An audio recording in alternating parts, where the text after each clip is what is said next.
Welcome to the CoPOS penny rounding video. Since the U.S. stopped making pennies, stores have had to find ways to deal with a shortage of pennies. CoPOS allows each store to select the penny rounding method that best meets their needs. No penny rounding occurs with credit card transactions. To enable penny rounding, we will go into option 9.1, Store Settings. We will arrow over to Save and Continue, press Enter, arrow down to 10 for more, then arrow down to 13, penny rounding of returned change, and press Enter. We now have the opportunity to enable penny rounding by selecting Yes, and we can choose the rounding method.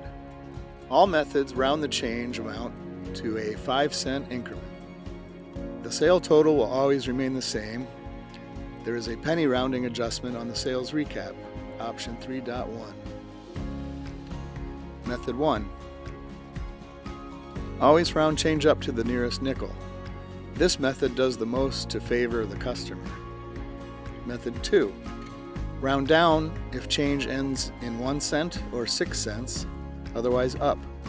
So if a customer were due 31 cents in change, CoPOS would instruct the cashier to return 30 cents.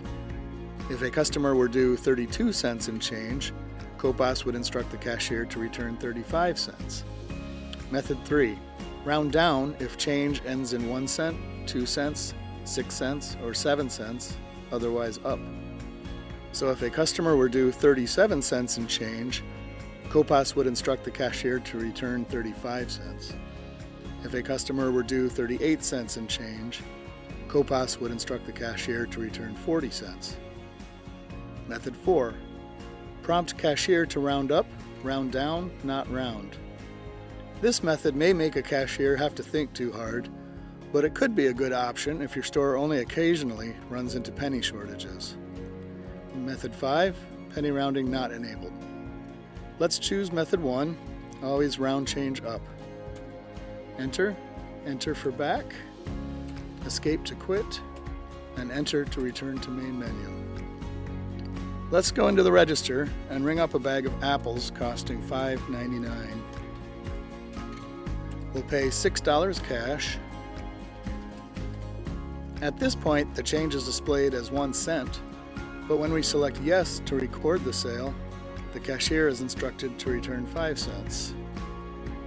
Okay, we'll get out of the register, no receipt, Q to quit, enter to return to main menu. Now, let's see how this affects the sales recap. We'll go into option 3.1, the sales recap, enter through both date fields to show today's data, page down twice, and we see the penny rounding adjustment line shows 4 cents. As we wrap up by returning to the main menu, let me remind you that there are lots more videos and PDFs to check out at copos.com.